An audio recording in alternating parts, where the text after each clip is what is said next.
Muito bem, galera, começando mais um podcast Filmes Clássicos, episódio 93.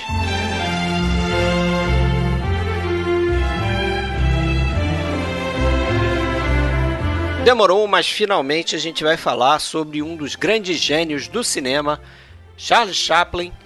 O filme é Luzes da Cidade, lançado em 1931, 4 anos aí após do advento do som síncrono no cinema. Então, a partir de 1927, Hollywood começou um grande esforço na direção de produzir filmes falados. Mas o Sr. Charles Chaplin discordava e fez aqui o que muitos consideram a sua obra-prima em City Lights, que é o que a gente vai discutir hoje no nosso podcast.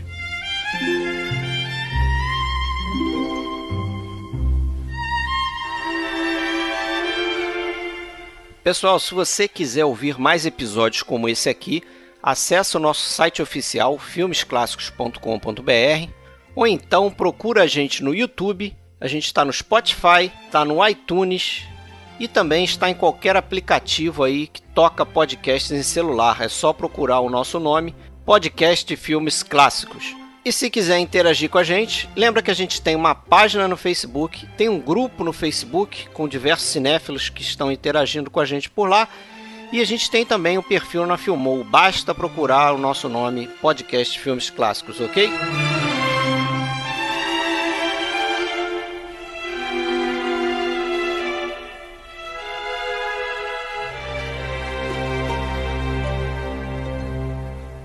Hoje, galera, vamos fazer então mais um filme mudo aqui no nosso podcast. A gente vai fazer Luzes da Cidade, filme de 1931. E para fazer aqui, voltando um dos... Como é que é, Alexandre? Founding Fathers do podcast. Um dos pais fundadores do nosso podcast. Sérgio Gonçalves. Benjamin Franklin. Sérgio Gonçalves. Fala, pessoal. E aí, tudo bom? Tudo bem, Sérgio? Tudo bom, Sérgio? Tudo jóia, e você? Tudo bem. O outro Founding Father aqui, Alexandre Cataldo, falando de Blumenau, por enquanto. Fala, Sérgio. Bem-vindo mais uma vez. Boa noite, Fred.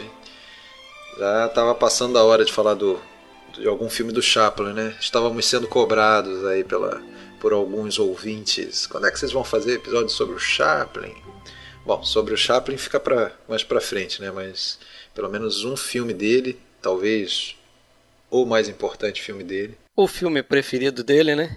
A gente já vai fazer hoje. É isso aí.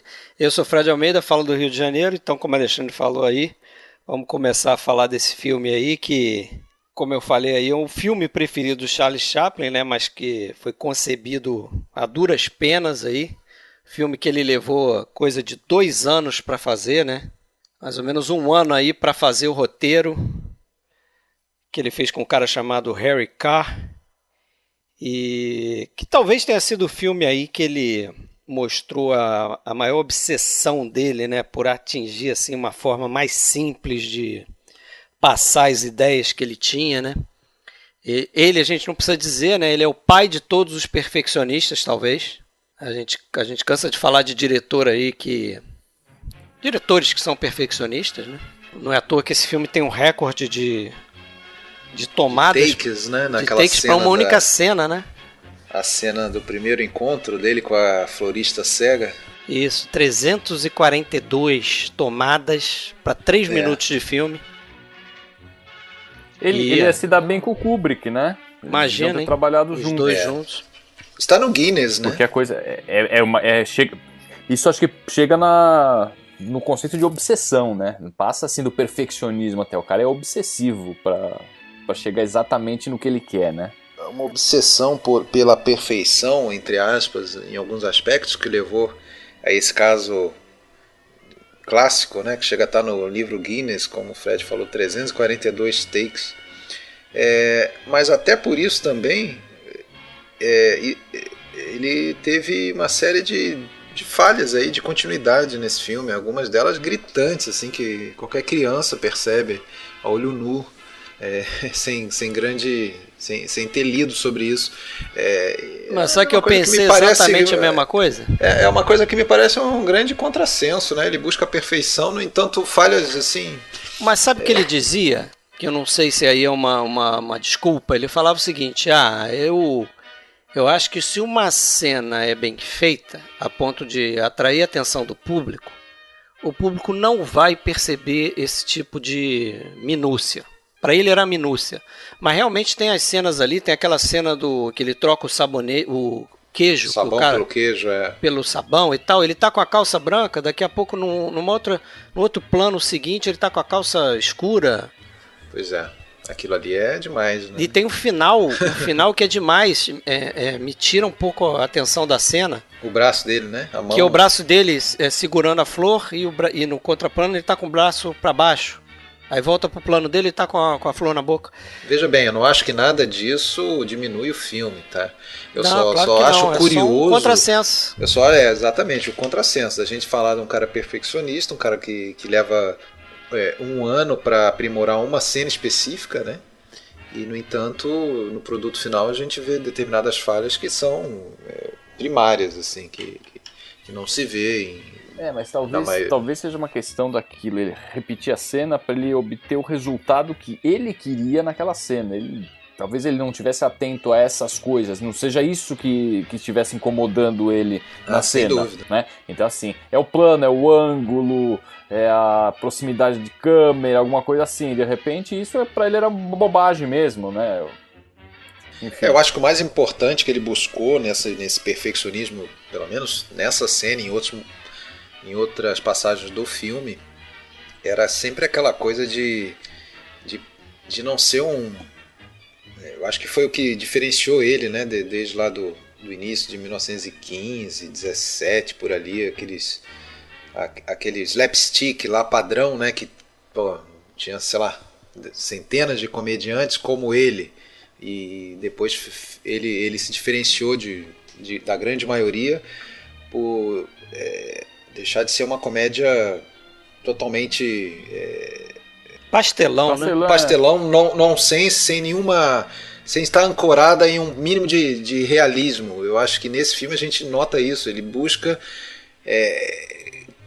comprar o público em algumas situações. Então, nesse momento, a florista vai vai se enganar e vai achar que está falando com um milionário. Né? E ele fazia questão que essa ideia fosse passada de uma maneira verossímil para o público, né? Que a gente não precisasse comprar uma ideia mal vendida para a gente, né? Que realmente a gente acreditasse na possibilidade daquilo ali acontecer. Então ele vai aprimorando, né? Acho que tem algo que distingue ele também desses outros, principalmente os outros dois tidos gênios aí do cinema, né? O Buster Keaton e o Harold Lloyd, fora o Chaplin, evidentemente, é esse cuidado com o melodrama, né? Sim. Ele gostava de explorar, de dar esse toque de melodrama nos filmes dele. Você vê isso desde o primeiro longa, né? No Garoto, mas você vê isso em outros curtas anteriores também, no Imigrante, por exemplo. E você vê isso no Garoto, você vê isso no Tempos Modernos, você vê isso muito aqui nesse filme, né? Mas sem forçar a barra, né? Sem passar daquele ponto que vira um Piegas, melodramão. Né? Ele não deixa, ele dosa muito bem o que é a parte sentimental, o sentimentalismo do filme dele para não chegar a ser piegas, né? Aqui você tem uma comédia, você tem comédia, muita comédia tem até, mas numa história tocante, né? Que chega todo mundo. Tem muita gente que chora assistindo esse filme. Eu choro. Eu choro. Sim. Eu acho que você falou tudo, Sérgio. Eu acho que esse é o grande mérito assim, do Chaplin. Não acho que precisemos ficar estabelecendo rankings, quem que é melhor, aquela velha coisa que muita gente gosta em todos os campos da vida, né? Não só no cinema, de ficar fazendo sempre comparações, quem que é melhor, né? Pelé ou Maradona, esse tipo de coisa. Que bom que existem todos, né? Que bom que existem todos, né? Que bom que existem todos e em alguns aspectos são complementares. Né? A gente até, não tão por coincidência, esse ano ainda nós estamos fazendo um episódio sobre um filme do Chaplin, depois mais pra frente vamos fazer de um filme do Buster Keaton e de um filme do Harold Lloyd. São três artistas com obras de respeito, cada um com sua característica, e eu gosto de todos. Eu gosto de todos. Se você falar qual que é o seu preferido, eu vou no feijão com arroz, eu vou correr o risco de ser banal. Meu preferido é o Chaplin, né? Eu não tenho vergonha de dizer, que também rola muito isso, né? As pessoas, elas parecem que têm vergonha às vezes de ir no lugar comum, naquele que é unanimidade, ou naquele que é mais querido. Se você for na contramão, de repente você é um cara que sacou coisas que os outros não sacaram, coisas assim, né? O Chaplin acaba sendo, sem dúvida, bem mais famoso, e até ele tem um mérito nisso, não sei se pensado ou não, que foi trabalhar sempre com o mesmo personagem, um personagem muito emblemático, né, que é o Carlitos, o vagabundo, né? Então essa era uma das figuras mais famosas da história do cinema, continua sendo. A pessoa pode nunca ter visto nenhum filme do Chaplin, não saber o nome, mas ela já viu aquela figura em algum lugar, seguramente, né? Pra gente ter uma ideia, por volta de 1918, né, quando o Charles Chaplin começa a ter maior controle sobre a sua produção cinematográfica, quando ele vai lá nos tempos da First National, né? E ele chega a ganhar um contrato de $1 milhão para fazer alguns curtas e um estúdio próprio e todo o tempo para fazer aqueles filmes. Ele era o personagem mais famoso do mundo naquele momento ali. Não era os Estados Unidos, mais famoso do mundo. Então, é um dos caras, eu acho, que tiveram maior autonomia dentro do sistema, dentro da indústria cinematográfica. Ele eu acho que é o primeiro grande e verdadeiro exemplo de autor, né? Ele controlava absolutamente tudo e era centralizador mesmo, né? E em alguns casos até, se fosse hoje, correria risco de levar um processo aí como por exemplo essa coisa dele estar sempre constando como compositor ali, muita coisa era ripada, né, de outros ali e tal. Nesse aqui ele levou um processo. Então, mas ele e esse perfeccionismo dele também, por exemplo, se você quer comparar com o Buster Keaton, que num período ali de, sei lá, 6, 7 anos ali, de 23 a 29, fez seus principais longas e em uma quantidade meio assim, avassaladora de filmes importantes, sabe? Já o Chaplin não, o Chaplin, o que seria ali o auge dele, ele tinha uma média de o quê? De 4, 5 anos entre um filme e outro, né? Você vê que faz o Luzes da Cidade, depois, só 5 anos depois sai o Tempos Modernos, depois mais 4 para o Grande Ditador, por aí vai, né? E na conta dessa obsessão dele, né? Exatamente. Ele tinha um método de trabalhar, né? Que a gente vê naquele ótimo documentário lá do Kevin Brownlow, que é o Chaplin que ninguém viu, né? Unknown Chaplin. Alexandre viu esse aí, eu não sei se você chegou a ver. Sim, não cheguei. Já ouvi falar dele, mas não cheguei a ver, não. O tema do documentário é o seguinte: eles acharam várias imagens que teriam que ter sido descartadas, porque o Chaplin pediu para queimar tudo aquilo, de filmagens dele dirigindo, de filmagens, cenas que ele fez e acabou não usando, porque ele não gostava da ideia, e o documentário vai traçando uma linha assim para tentar descobrir como é que é o processo dele de trabalho. Né? E você descobre que o cara, ele gostava de trabalhar filmando. Então ele tinha uma ideia geral do que ele ia fazer com aquela cena, mas ao longo das tomadas ele ia aperfeiçoando. Então é por isso que você vê às vezes ele começando a cena de um jeito, aí ele troca uma ideia por outra, e às vezes ele passa dias com a produção suspensa, porque ele se reserva no direito de parar e simplesmente deixar a criatividade dele chegar, né, as ideias voltarem, a intuição dele funcionar, e ele manda todo mundo para casa, ó. Ou então fica todo mundo lá parado à disposição dele no estúdio, justamente porque ele tinha essa autonomia incrível de ser dono do estúdio, no caso aqui desse filme, né, a gente começar a falar desse filme. Ele, nesse período aqui, ele já tinha fundado a United Artists com a Mary Pickford, Douglas Fairbanks e o D.W. Griffith, né? Os 4 fundaram a United Artists. Ele tinha o estúdio dele próprio, Charles Chaplin Production. Então o cara era dono do estúdio, produtor dos seus filmes, roteirista, Não, diretor... e mantinha aquela galera toda em folha de pagamentos, às vezes sem estar produzindo nada, né? É isso. Tá só Exatamente. Esse filme eles falam, né, que eles ficaram, sei lá, acho que 22 meses à disposição dele, e filmaram em 170 e poucos dias só de trabalho realmente, né? Você imagina o que é isso? Ao todo a produção teve 680 dias, né? Contando com o período de pré-produção e pós-produção. E nesse intervalo aí, vários dias em que ele esperava resolver uma cena com alguma ideia dele, ou que tinha algum problema, né?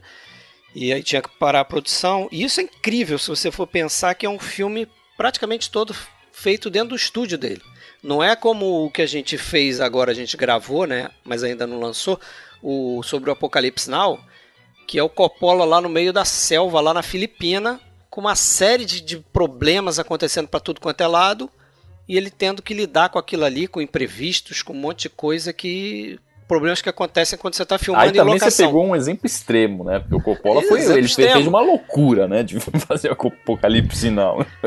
mas é válido. Para efeito de título de ilustração, é válido. Mas pra você comparar, eu não lembro exatamente quanto tempo o Coppola levou para fazer o Apocalipse Now, mas foi por aí, uns 3 anos. Aqui ele levou 2 para fazer um filme dentro do estúdio. Na verdade, dinheiro é tudo, né? Então ele estava multimilionário já a essa altura e podia se dar o luxo de fazer isso, né? Imagina um diretor que não tivesse com esse cacife todo, se começa a demorar muito com a produção, se começa a alterar o roteiro todo dia, memorando nele, mano. A fazer 342 takes de uma determinada cena, evidentemente que vai ser sacado do filme na mesma hora, né? Mas ele podia fazer isso, né? E, já falou do personagem, né? Não dá para dizer nem que é um personagem, né? É um ícone mesmo, assim, da civilização ocidental como um todo, né? Eu acho que se tiver algumas poucas imagens, pelo menos dentro do cinema aí para representar o cinema, o Carlitos seria uma delas, né? O Vagabundo, né? Não à toa ele tinha esse cuidado como ele teve nesse filme aqui, né? Porque esse filme foi produzido entre 1928 e 1930, lançado em 31, com ele resistindo bravamente ao então na então novidade, né? Que era o cinema falado. Né?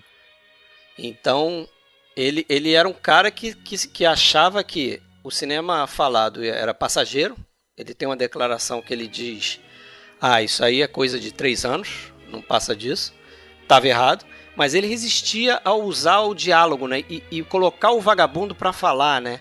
Ele dizia que ele tinha receio de como seria a expectativa das pessoas ao ouvir o vagabundo, porque cada um tinha uma imagem de como seria o sotaque do personagem, como é que seria a voz dele, né? E sem contar que é um personagem universal, né? Sendo mudo, através de imagens, né? Sendo mudo, universal. A partir do momento que você põe um personagem falando em inglês, ele já perde boa parte do público dele, né?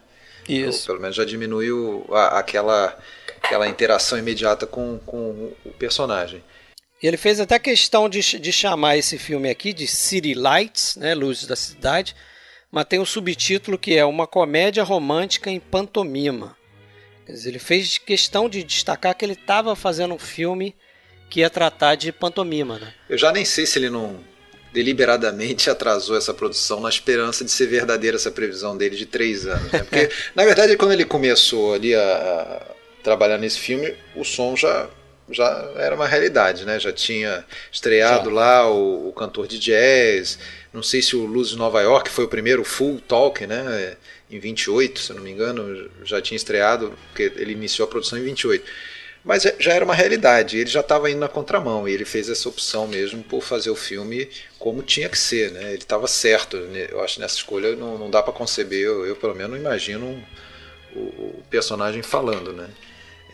Tanto é que dá para dizer de certa forma que é a despedida do personagem, né? Apesar da gente ter os tempos modernos, já não é bem o...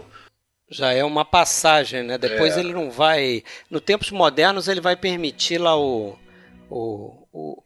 que seria o vagabundo, né? Cantar, não exatamente. Né? Cantar, né? Mas aí ele canta num dialeto lá, né? Eu não lembro direito como é que é, mas ele não é falando. E quando ele fala mesmo é no Grande Ditador, aí já não é mais Já o personagem Carlitos, né? Do vagabundo, Já não é o vagabundo. Interessante. Agora, a ideia original desse filme aqui, né? Era para ter sido um palhaço que perde a visão e que faz de tudo para tentar esconder da filha a sua cegueira.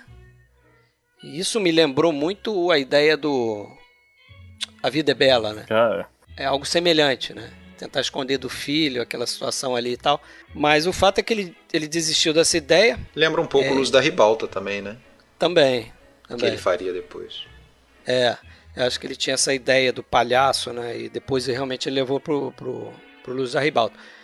Mas depois ele acabou tendo uma ideia do que seria o final. Ele transformou a menina numa moça e que descobriria no final do filme que o cara que estava ajudando ela não era um milionário, era um vagabundo, né? E a partir daí é que ele construiu o resto do filme, né? Eu vi alguns relatos dizendo que o psicólogo analisou esse filme e essa figura da mulher cega como sendo uma das origens dessa ideia seria talvez a morte da mãe dele, que a mãe dele faleceu em 1928 e a mãe dele tinha uma doença mental que tinha sido consequência aí de sífilis. Acham, né, que possivelmente era uma consequência da sífilis, e a mãe dele fez um esforço danado, né, para cuidar dos filhos, porque o pai era abusivo, abandonou a família, bebia demais e tal. E ele, quando começou a produzir esse filme, teve esse baque com a morte da mãe, e que de alguma forma a mãe estaria espelhada na figura da mulher cega, porque afinal de contas é o Carlitos. Tem o poder ali, né, dentro do filme, de curar a doença da moça, né? Seria como se seria um desejo dele ter esse poder de curar a mãe e tal. E o pai estaria espelhado na figura daquele sujeito lá, do milionário, que é um cara bêbado, que seria, na minha visão, meio que contrário que o pai, né? Imagino que o pai, quando ficasse bêbado, descia porrada na família toda. No filme, o cara, quando fica bêbado, é carinhoso, é amigo dele, né? E tal. Quando fica sóbrio, não reconhece ele. É meio que um contrário.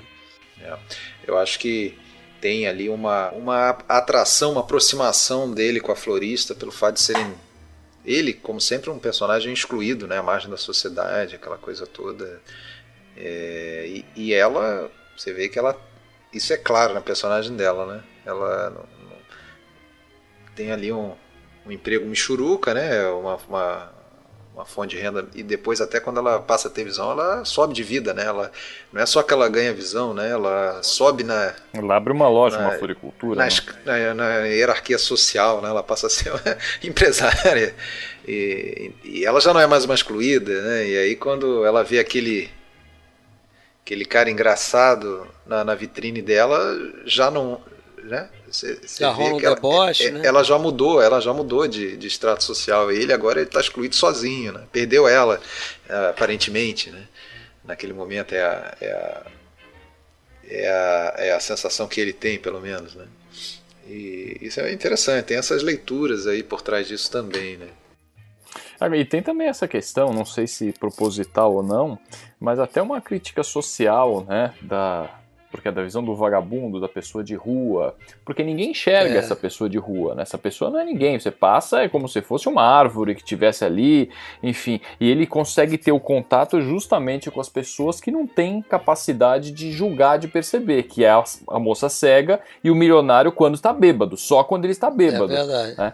Quando ele tá sóbrio, ele expulsa o cara de lá, quem é esse cara? Aquela cena de abertura, né, que ele é alguém que tá um estorvo atrapalhando ali aquela cerimônia, aquela inauguração, porra, como assim? Muito boa aquela cena, né? A abertura é genial, né? Aliás, com várias cenas. E aqueles sons, né, e o uso dos sons ali, né, que ele não fez o filme mudo, mas usou o som, né? em alguns momentos no filme. Ele usou o som síncrono ali até para fazer um certo escárnio ao cinema falado ali, né? Porque você vê que ele... Acho que foi ele que gravou aquelas vozes, as né? vozes são dele. Os personagens fazendo o discurso tem uma voz que parece uma voz de um pato. Parece a professora lá do Charlie Brown. É bem engraçado aquilo ali. E ele tá meio que fazendo uma crítica... na visão de alguns, debochando, o cinema tá debochando, falando assim, pô, olha a qualidade de som que a gente tem com o cinema falado, né? Vale a pena fazer filme falado? E precisa, né? Lógico que naquela cena precisa. Não tá, mas você precisa, pra você entender aquela cena, entender o que o cara estaria falando no discurso, né? Não faz diferença nenhuma. E ali ele tem uma coisa ainda muito daquele slapstick sem compromisso e um pouco até do que a gente veria em seguida também com Irmãos Marx, né? Que eu sei que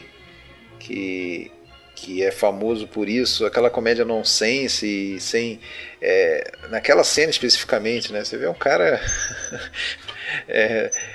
que tá ali com o único objetivo de marcar a posição contra as convenções sociais, né? Todo mundo formal ali numa cerimônia, encerramento de um monumento, e ele, porra... Ele dormindo dentro ele da dormindo, ele senta põe a bunda na cara da estátua. Mas aquilo é mais um comentário do Charlie Chaplin, diretor, né? Do que do personagem, porque o personagem é simplesmente um trapalhão, né? Sim, mas exatamente, usando o personagem para fazer esses comentários, como ele fez em vários momentos da carreira. Né? Eu acho que é já eu acho também outra diferença que tem, né? Sem julgar o que é melhor, como você falou, qual o melhor, Chaplin, Keaton, Lloyd e tal. Mas uma diferença que eu vejo muito no Chaplin também é que, principalmente nesse filme aqui, a comédia é orientada ao erro, né? Uhum. Então, são situações que dão errado e que geram a motivação cômica. Né? Você tem aquela situação da festa lá, que ele confunde a careca do cara com um soufflé, sei lá o que é aquilo, aquele pudim, né? E aqui na cena inicial é claro, ele vai descer, aí a calça dele fica presa na espada. E uma série de situações ali que vão dando errado e que... depois aquela coisa que gera comédia. Dedão no nariz, assim... fazendo tipo... né, aqui pra vocês. Que é o equivalente hoje em dia a mostrar o dedo do meio, né? Na época tinha essa conotação, aquele gesto, né? Então já tá quebrando tudo. E a coreografia de muitas dessas cenas, o trabalho de corpo dele é uma coisa magistral, né? A cena da tentativa de suicídio, né? Do milionário que ele faz com aquela corda, que a corda acaba parando no pescoço dele, aquilo é sensacional, né? O boxe, cara, a cena de boxe, que ele... o controle ali do corpo dele, né? Ele tá... especificamente na cena do boxe, ele tá atuando junto com um cara que era um ator, fazia curtas com ele, mas eu acho que já tinha sido pugilista. E ele era um cara que gostava de boxe, o Chaplin. Então... É o Hank Mann, né? É, o Hank Mann. E então ele sabia, ele conhecia o esporte. Ele tinha exatamente isso que você falou, eu cheguei a notar aqui, né? A capacidade de controlar os movimentos, né? E, aquela cena em que ele quase cai no elevador, naquele elevador subterrâneo. Ah, sim. Que ele fica olhando a estátua, ele dá um passo para trás e você acha que ele vai cair, tem aquele suspense todo. E tudo aquilo exaustivamente ensaiado, né? Às vezes as pessoas acham que a comédia, né, tem um personagem trapalhão, é tudo feito fácil, tudo ridiculamente simples e mais tranquilo de fazer. Nada, aquilo é dificílimo, né? Você imagina o ensaio da cena da luta, ele atrás do juiz ali, exatamente atrás, a sincronia para ele conseguir, o timing para ele conseguir acertar o soco no adversário, depois voltar atrás. Aquilo é dificílimo para fazer, né? Mas eu acho que o Chaplin tinha razão nessa coisa de quando a cena é bem feita, a gente não repara, porque eu adoro essa cena da luta de boxe, toda ela, desde o prólogo dela ali, quando eles estão no vestiário, o pé de coelho. Que passa na cara, né? Eu adoro aquilo tudo ali. Ele tentando ser bonzinho com o rival dele pra ver se o cara o cara acha que ele é um homossexual, né? Em vários momentos o cara vai se trocar dentro do... Vai se trocar não, ele só tira a calça dentro do vestiário. Tira a calça e sai com a short dele. Isso aqui é curioso, né? Isso aqui é curioso. Mas aí eu nunca reparei, eu reparei só agora, revendo pro podcast pela 100ª vez, o Luz da Cidade, que durante a luta, naquela hora em que ele vai para as cordas para pegar impulso e se jogar no peito do cara, ele tem um fio prendendo ele, né, no calção. É muito claro, que né? ele dá uma voadinha, né? É muito claro. Eu falo, como é que eu nunca reparei isso? É porque eu fico tão quase como uma criança vendo aquela cena. Eu não tô nem aí para detalhes eu também só reparei dessa vez. Tô nem aí para detalhes técnicos. Quando começa aquele balé mesmo com o juiz no meio, aquilo ali, porra, me quebra totalmente. Aquilo é sensacional. E a trilha, né? A trilha pontuando, aqueles pulinhos que ele vai dando, né? É muito bom aquela cena ali, cara. O filme é cheio de cenas assim, maravilhosas, né? A principal cena, que é a que a gente falou, né? Que traz o encontro dele com a moça cega, a florista cega, e a tal cena que dura 3 minutos e 342 takes e tal. E como ele chegou naquele conceito ali, né? Porque ele tinha a noção clara que aquela cena era a cena principal do filme, por 2 razões. Ele precisava naquela cena estabelecer 2 coisas. Uma, o vagabundo ia descobrir que a moça era cega, porque não sabia, ele tinha que descobrir naquela cena. E outra que ela ia confundir ele com o milionário, que é algo até que a gente viu e a gente discutiu um pouco quando a gente falou do Billy Wilder lá atrás, que o Billy Wilder gostava de fazer essa comédia de erro, de confusão, baseado de troca de personagem, de assumir outro papel. Seus principais filmes são baseados nisso, né? São assim. E aí, como fazer isso, né? Como fazer isso de uma forma simples? Aí que entra de novo aquela história da obsessão dele. Eu acho que um cineasta comum ia simplesmente chegar e botar um intertítulo. E aí a moça confundiu ele com um milionário. Algo do gênero. Ele não, ele queria fazer de forma mais simples possível. E como ele faz, né? Você vê, ele descobrir que ela é cega, ele esbarra na flor, a flor cai, ele pega, a moça tenta pegar do chão, mas ele já pegou, ele mostra na cara dela e tal. Tudo começa ela ouvindo uma porta de carro se fechando e chega isso. Lá. Então, pensando que é o carro dele.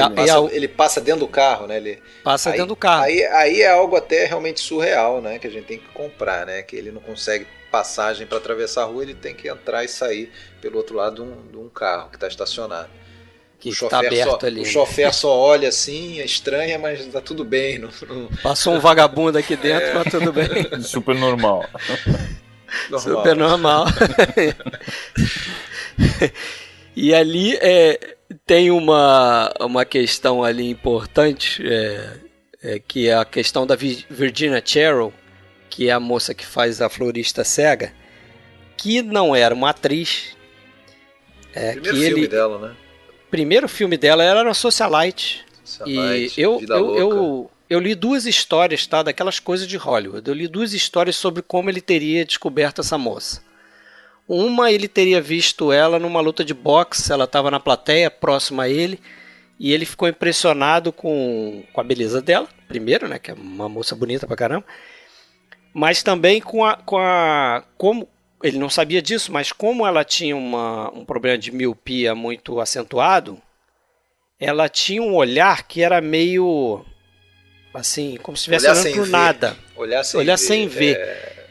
E aí isso teria chamado a atenção dele, e ele falou, essa moça de repente eu posso chamar para fazer aqui a cega do meu filme. Ele dizia que gostava de trabalhar com não atores, porque ele queria moldar o ator. E uma outra história que eu ouvi é que ele estava na praia, acho que na Santa Monica Beach, lá, e ela estaria participando de uma filmagem de beldades, de maiô, não sei o que, e ele teria chamado ela assim. O fato é que, segundo ela, ele nunca gostou dela, assim, de trabalhar com ela, e ela também não batia muito com ele. E tem uma história de que ela, no meio da produção, por 2 vezes ela cometeu umas gafes com ele. Uma delas, depois do almoço, ela se atrasou E isso era proibido, não podia deixar o rei de Hollywood esperando, que era assim que o Chaplin se achava, né? Então, não suportava uma pessoa ali, um descaso pro cinema que ele dava tanto, né, valor. Tinha cabeleireiro, né? Uma coisa assim. E tinha uma... E acho que foi uma segunda situação, que foi justamente na filmagem dessa cena, que ela teria dito pra ele que precisava ir pro cabeleireiro porque tinha uma festa depois, então tinha que sair mais cedo. Ele ficou possesso, puto. Chegou um ponto lá que ele demitiu ela, né? Chegou a demitir e tentou colocar aquela Georgia Hale, que era uma moça que tinha feito Em Busca do Ouro com ele, e era namorada dele na época. E teria colocado ela ali pra fazer algumas cenas, até existe. Cara, mas você viu os testes da Georgia Hale? Não funciona. Não funciona, né? Eu vi também, não funciona. Eu acho que ela tá muito bem no Em Busca do Ouro. Mas ali, naqueles testes, pelo menos, que tem aí pra gente assistir esse material extra e tal dos lançamentos, não funciona, não. Parece que ela não entendeu direito o personagem, sei lá, tá totalmente fora. Bom, e ele mesmo percebeu isso e teve que recontratar. Exato. Recontratar ela. E aí, como pagando ele recontratou? Mais ainda, né? Ganhando o dobro. Mas sabe por quê? Porque dizem que ela contando, né? Que foi a Marion Davis. Isso, a mulher que acho que chegou a ser amante do... Acho que chegou a ter umas coisas com o Chaplin também, né? E era a mulher do William Randolph Hearst lá. O cidadão Kane real, né? Da vida real. Da vida real. E aí ela teria dado um toque na Virginia Cheryl falando, fala com ele lá que é o seguinte, que agora que você atingiu maioridade, você pode fazer um outro contrato, porque ela tinha feito 21 anos nesse tempo aí. Não, e até o fato dele demiti-la e depois querer contratar de novo, agora você se valoriza e pede mais, né? Agora, você vê qual era o meio que ela frequentava, né? Ela tava direto nas festinhas do Hearst lá, né? Direto, né? Ela era uma socialite, né?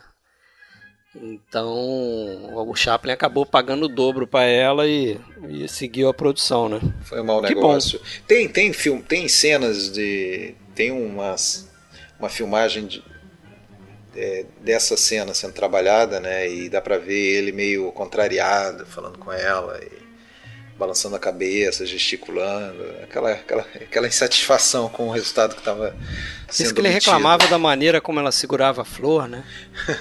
Que ela não conseguia segurar a flor com a mão para cima, ela segurava para baixo e ele encrencou com aquilo. Agora tinha encrenca dele também, né? De perseguição mesmo, porque dizem que ele reclamava até da forma como ela falava uma frase. Pô, o filme é mudo, meu filho. Só que ele reclamava da forma como ela entoava as palavras lá. Não, você tem que falar assim. Pô, mas é mudo. Tá, mas eu quero que você fale assim. Pô, menos. Né? Devia ter uma certa dose de estrelismo nisso tudo, né? Medir forças, né? Quem manda ali é ele, né? Lógico.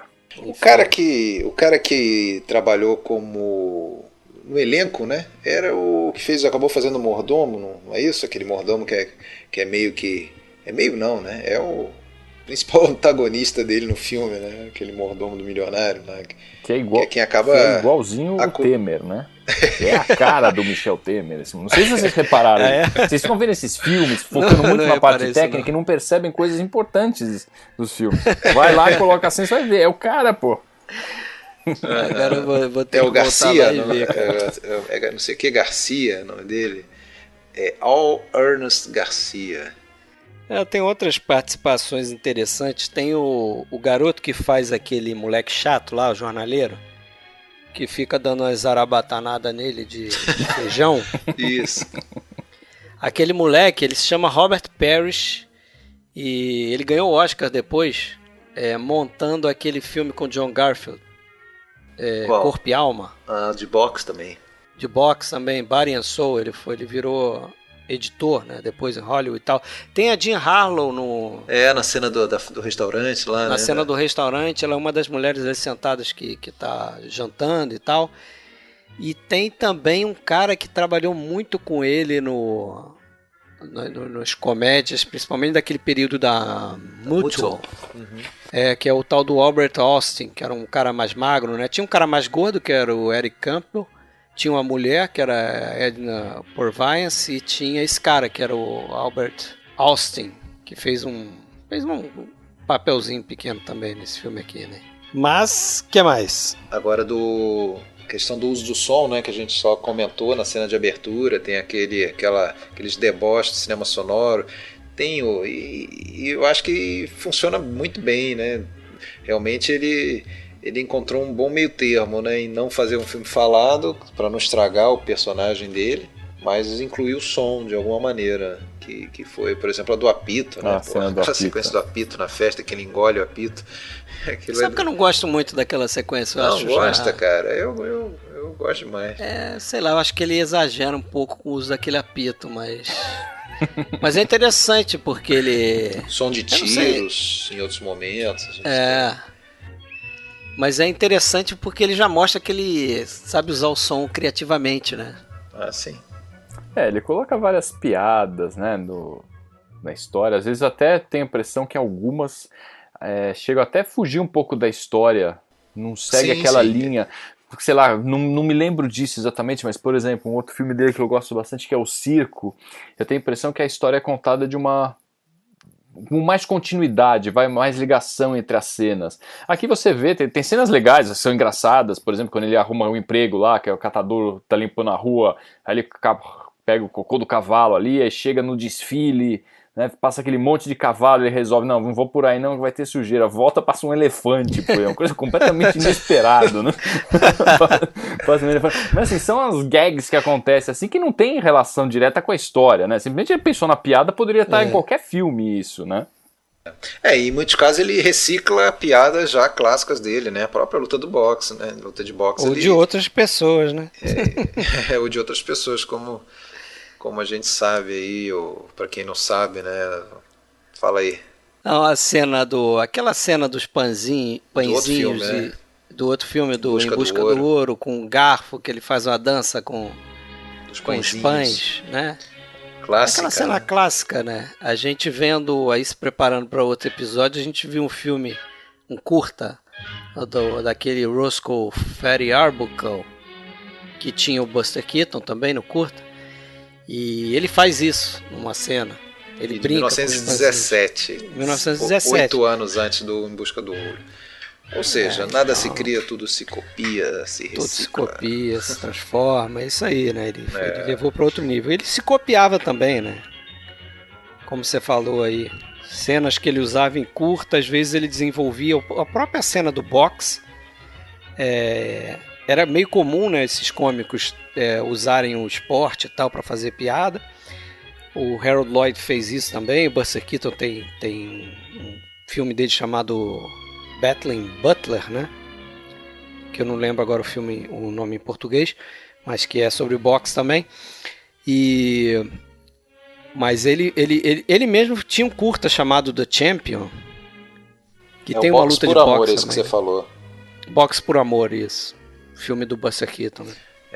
Agora, uma sacada, claro, todo mundo já sabe, quando a gente fala de algumas coisas é impossível não chover no molhado e falar o que todo mundo já sabe, mas eu acho que para muita gente o que conquista no vagabundo é aquela coisa, né, ele ser um vagabundo, ser um excluído, maltrapilho, mas ter aquela postura dele, aqueles ares de gentleman, né?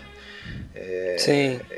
E isso é algo que ele foi aprimorando, uma dignidade, naquela cena lá na beira do canal, né? E que ele vai sentar e limpa o banco, tira o lenço, limpa o banco antes de sentar, porra. Coisas do gênero, né? Ou então, porra, por outro lado, o contrário, né? Ele até vivendo ali uma situação temporariamente de amigo do milionário, ele pega o carro do cara, sai para ir atrás de um cara que tá fumando, para pegar a guimba quando o cara jogasse a guimba do cigarro. Quer dizer, aí ele até disputa ali a guimba o cara, né? Outro mendigo, empurra o cara, e o cara não entende, o cara com um carrão desse. Parece aquela coisa de instinto animal do cachorro, de repente treinado, que cede alguma coisa. Mas essas sacadas assim, nossa, eu acho que engrandecem muito. Não é aquele slapstick que a gente vê hoje em dia, até fala, é meio bobo, né? Envelheceu. aquilo ali não envelheceu, né? Aquilo ali não envelheceu, porque guardadas as proporções é atemporal, né? Essa coisa de contraste de classes ou né, de situações sociais mesmo. Aquilo ali eu acho que não envelhece. E é uma pena, né, entrando nessa discussão, que eu não sei das gerações novas, quantas pessoas assistem hoje em dia filmes do Chaplin, né? Isso é um problema, né, cara? Isso é um problema de ordem pública que devia ser combatido porque assim, TV aberta pelo Ministério da Cultura, passar, né? coisas desse hoje em tipo. dia, hoje em dia o que é? TV acaba, Netflix, é só por demanda que você assiste, Locadora você acabou. faz sua programação. Então, será que esses filmes vão virar daqui a algum tempo peça de museu? Quer dizer, essa imagem vai se apagando aos poucos. Quer dizer, daqui a 3 ou 4 gerações as pessoas ainda vão saber quem é esse homem de chapéu coco com esse bigodinho, né? Já é um pouco peça de museu, né? Por exemplo, você tem seus filhos, né? Eu imagino que você já sentou com eles e mostrou Luz da Cidade ou outros filmes do Chaplin também, né? Sim. Eu já fiz isso com as minhas filhas também. Mas, essas crianças, elas têm a sorte de ter um pai cinéfilo que tem o filme para mostrar, né? E a criança que não tem isso para ser oferecido ali prontamente dentro de casa, qual é a criança, e hoje em dia qualquer criança pré-adolescente já saberia, se quisesse baixar alguma coisa na internet, ele vai baixar o filme do Chaplin, ele vai atrás disso, do nada, assim, baixar, né? Tem tudo no não YouTube, vai. tá tudo aberto, Dificilmente, mas quem que né? vai, né? Ou ver no YouTube, ou mesmo ver no YouTube, porque passar na televisão, ele está sentado de bobeira vendo um desenho ou vendo alguma bobagem na televisão e passar o filme, esquece, isso nunca vai acontecer. Ou num streaming da vida também não vai ter, né? Pode ser que ele veja um documentário ou uma notícia de alguma coisa relacionada. Então uma referência, né? Uma referência que chame atenção. Mas é pouco provável. Mas é pouco provável. Vai virar verbete de enciclopédia lá, do passado. Infelizmente. Mesmo filmes antigos, clássicos, até para crianças, cada vez menos as crianças vão se interessando, vão ver. Eu vejo, sei lá, daqui a 3 ou 4 gerações, talvez as crianças nunca tenham assistido o Mágico de Oz, né? Esse é um filme antigo, porque hoje em dia o que é? É só filme, é 3D, é herói, efeito especial, e é outra pegada, né? As séries chegando com tudo, séries dos heróis, é isso que eles querem assistir hoje em dia, né? Então... É preocupante isso, é triste, preocupante, eu me pego pensando assim, né? O que dá para fazer para mudar isso, né? Ninguém quer que o Luz da Cidade passe a ser o filme mais popular, né? Hoje em dia, mas assim, uma coisa assim, que as pessoas conheçam, né? Que as pessoas conheçam. Eu quero no mínimo tipo televisões, canais como por exemplo a TV Cultura ou a TVE aqui no Rio de Janeiro que passavam, né? Faziam festivais, né? Tinha Festival Chaplin na TVE, eu me lembro disso. Você antigamente TV Cultura, imagino que fazia também, né? Você zapeava e de repente tava passando um filme desse, até poderia te fisgar a atenção e você ficar assistindo. Hoje em dia realmente não tem mais isso, é muito, muito complicado. Porque vai dependendo de você realmente passar isso, né? Esse tipo de coisa, esse tipo de informação para quem gosta de cinema. Infelizmente você fica cada vez mais dependente, principalmente aqui no Brasil, né? De serviços como Netflix, resolver passar, comprar e colocar, como é o caso, por exemplo, do Monty Python. Não sei se vocês sabem, mas tá na grade do Netflix. Sim. Alguma alma lá decidiu... Esses dias eu tava até vendo a vida de Brian. Comprar e colocar, quer dizer, alguém pode descobrir o Monty Python através do Netflix, mas é difícil, né? É difícil chegar. Alguém vai bancar lá uma coleção de curtas do Chaplin, agora no Netflix, e vai fazer uma propaganda disso? Você vai receber o e-mail como eles mandam, achamos que pode ser do seu interesse, Chaplin, isso vai acontecer? É difícil, né? Isso não vai... Mas o problema não é só do Chaplin, não é só coisas de 30 anos depois do Luz da Cidade também já são velhíssimas, coisas de 50 anos. né? Hoje em dia, para pessoa ver um filme dos anos 80 ou 90, já vai estar vendo uma velharia total. É verdade. Porque o problema realmente é essa cultura do entretenimento puro, essa coisa do descartável. Mas eu acho assim, é aquele trabalho de formiguinha, né? Mas, por exemplo, meus filhos, eles sabem quem é o Chaplin, eles vão saber quem é o Chaplin, eu espero que os filhos deles saibam também. Eu, assim, e é um trabalho que a gente tem que ficar atento. Eu lembro quando eu via na lista de livros do meu filho, né, no colégio, que ele ia ler aquele livro A Invenção de Hugo Cabret. Então, eu falei, poxa, esse livro, né, ele vai ler, ele não tinha nem visto o filme, ele falou, tem o filme, você vai ver esse filme só depois. Mas antes dele ler o livro, eu nem falei que era por isso, eu peguei, Fred, aquele DVD que a gente fez uma vez, Os Primórdios do Cinema, né, e tem aqueles primeiros filmes, a gente fez, nossa, a gente fez isso há mais de 10 anos. A gente colocou aqueles filmes, Chegada do Trem na Estação, os primeiros filmes mesmo, E também os filmes do Jorge Méliès também. Méliès. Tinha os filmes do Méliès, lembra? A gente fez a legenda daquele filme e colocamos, e eu mostrei pra ele esses filmes do Méliès, o Viagem à Lua, eles viram, tal, o negócio da Lua. Mostrei pros dois. Os dois assistiram rapidinho, mostrei como eram os efeitos especiais antigamente, contei pra eles tudo. Quando ele foi ler o livro, né? E chega no final da história, descobre que era o Jorge Méliès, as coisas. Ele sabia exatamente do que se tratava aquilo. O menor, o João, né? Tinha um livro na escola lá que ele fazia um negócio de robótica, de Lego, um negócio assim. Tinha uma capa lá que mostrava aquela foto da Lua com o foguete espetado. Esse filme é Viagem à Lua, sabe? Ele sabia. Então, dá pra gente fazer um trabalho assim. Quem gosta de cinema, isso é pra qualquer pessoa que estiver ouvindo a gente, né? Poxa, você passar isso, sugerir filmes pros mais novos, mostrar, é uma forma de você tentar fazer com que isso não morra. Isso que a gente tá fazendo aqui, né? A gente tá gravando um negócio que daqui a sei lá quantos anos vai estar aí na internet. Se alguém vai achar um dia, vai estar lá pra escutar. Eu sempre penso nisso, assim, sem achar que a gente seja escutado por tanta gente assim, não tem essa pretensão, mas que 10 pessoas deem a importância, ou não é o caso aqui, eu acredito, né? Eu acredito que quem está ouvindo é porque já assistiu, conhece Luzes da Cidade, evidentemente, filme bem famoso, mas em outros casos aí, quando a gente faz o Dicas Triplas, por exemplo, a pessoa conhecer um filme, ir atrás de um filme, é um trabalho de formiguinha, né? E assim, até pegando gancho nisso, eu vejo muito nesse meio assim de até podcasts, mais assim de sites especializados em cinema, em críticas e artigos de jornal quando sai. Muitas vezes eu vejo uma preocupação assim de manter um certo uma coisa meio fechada, sabe? Um distanciamento do público, uma coisa assim, sem querer, não que seja esse o objetivo declarado, não sei se eu estou me fazendo entender, mas por exemplo, agora sábado foi aniversário de 100 anos do Bergman, e a gente vê matérias que saem nos principais jornais e tal, e sempre reforçando aquela coisa que Bergman é difícil, que não é para todos, não é para todos os públicos e não sei o que e tal. Então, meio que mais do que você apresentar aquelas obras para um público novo que não conhece, você meio que reforça um estereótipo que afasta, né, de que aquilo ali é uma coisa de altíssimo nível cultural que não é para todo mundo, tá, gente? Ó, vocês têm aqui os 5 filmes principais dele, ó, isso aqui talvez vocês consigam, tal.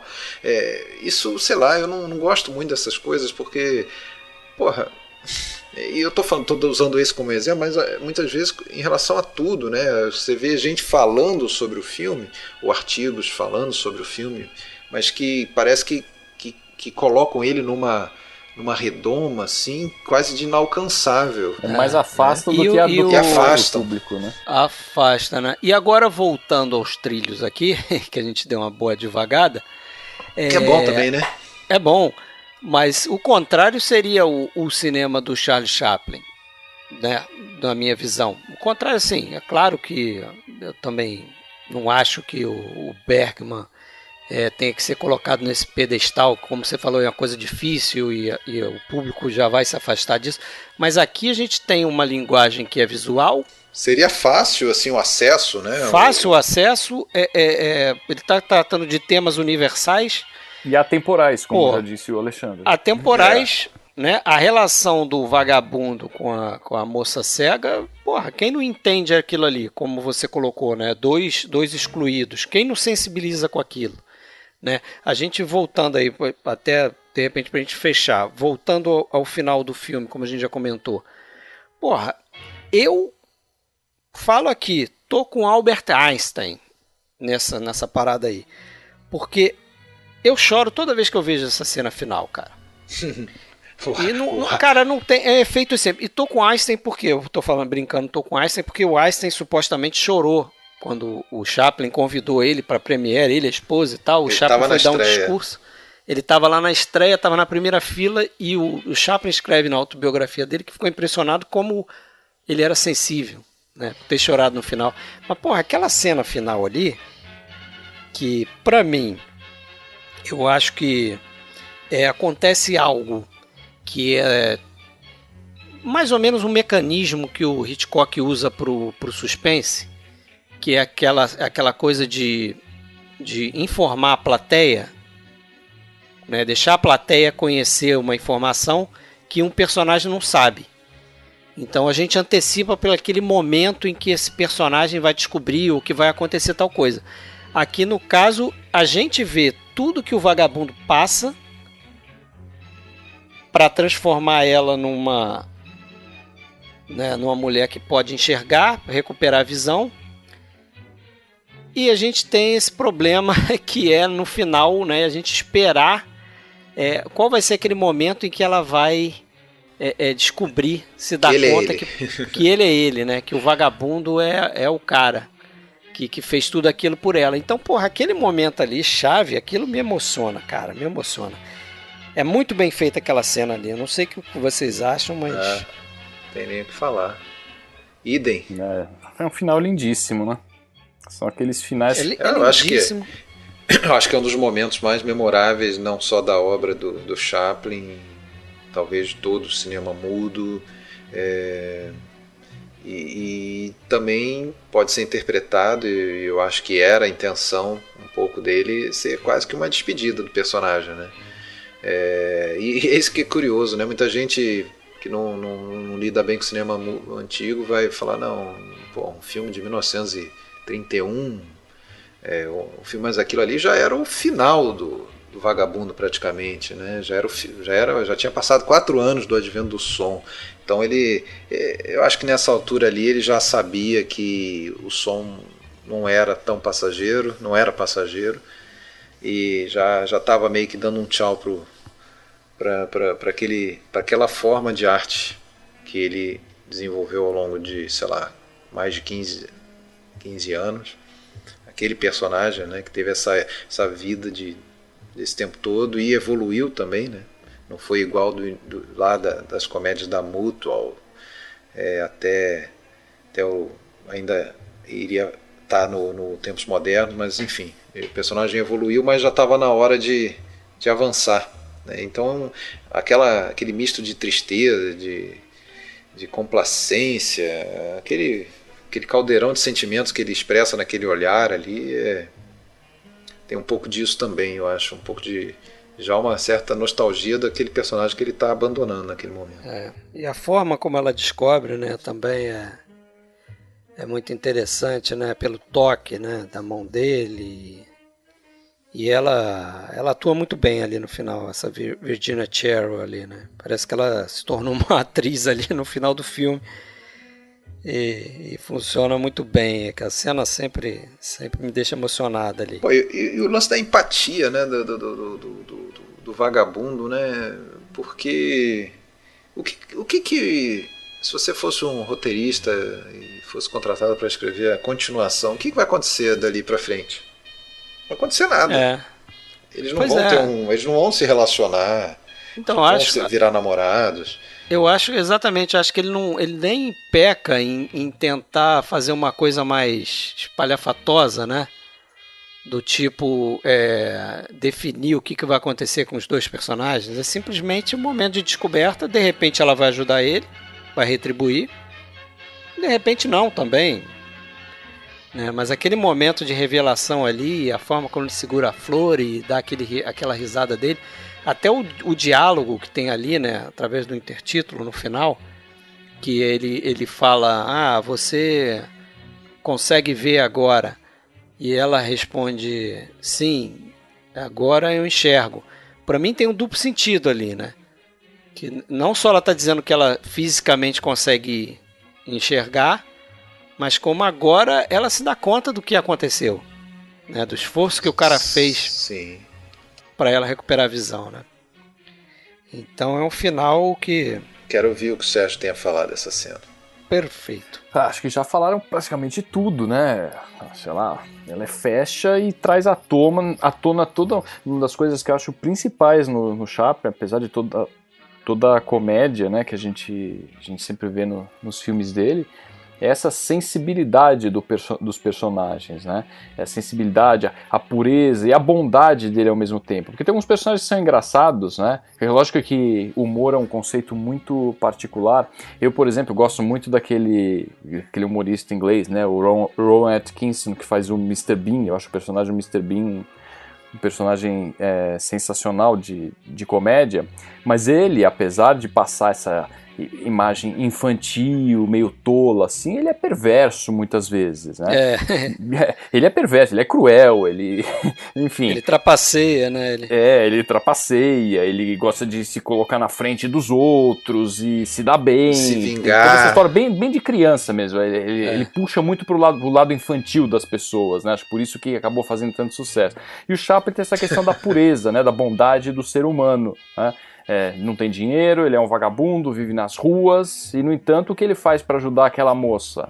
E o milionário, né? Como ele salva o cara que é cheio de dinheiro, quer se suicidar e ele ainda é pior. Pois é, por que ele precisava salvar o cara que era milionário e tudo, né? E, enfim. Ele vai pra cadeia ainda por causa disso, para ajudar ela, né? Impressionante. Pois é. É falsamente acusado. E esse fechamento, eu acho assim, é um fechamento perfeito para um filme que também acho que é por muitos considerados o melhor filme do Chaplin, né, e o que mostra todas as facetas do personagem, né, o personagem mais famoso, né, acho que talvez continue sendo o personagem mais famoso do cinema. Vocês acham que é o melhor filme dele, é o que vocês mais gostam? Cara, é o que eu mais gosto. Só nos longas, acho, né? É o que eu mais gosto. Eu gosto desse, eu gosto muito do Circo também. Que eu citei o Circo, eu gosto muito do Circo. Eu acho que é um filme excelente, mas eu acho que ainda prefiro o Luzes da Cidade. Eu gosto do Em Busca do Ouro também, bastante. Também. Depois, assim, do que vem depois, um dos filmes, por alguma razão, dos que eu mais gosto é o Luz da Ribalta, justamente. Já ele bem mais velho, né, outra forma de personagem, mas aí ele desenvolve um pouco também desse altruísmo e tudo mais, né, pela bailarina, né, ele chega a salvar ela e tal. Tem essa coisa meio capriana, né, nos filmes do Chaplin, né, Bom, e para fechar aí, né, esse filme foi uma das maiores premieres do cinema em Hollywood até o momento, né, dizem que cerca de 25 mil pessoas foram e ficaram ali em torno do cinema, né? Claro que não entraram na sala de exibição, mas rolou uma confusão danada ali nas ruas. Parece que o Chaplin chegou a fazer aquela rotina costumeira, às vezes, alguns cineastas, né? De exibir o filme em cinemas menores e pegar a reação do público e modificar algumas coisas no filme para fazer a grande pré-estreia, era uma prática comum.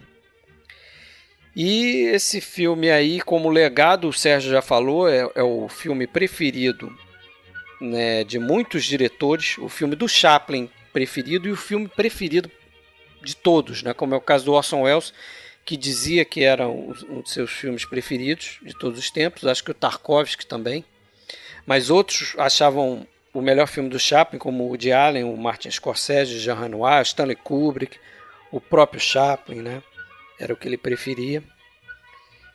E é isso. Vocês têm mais alguma coisa aí para concluir?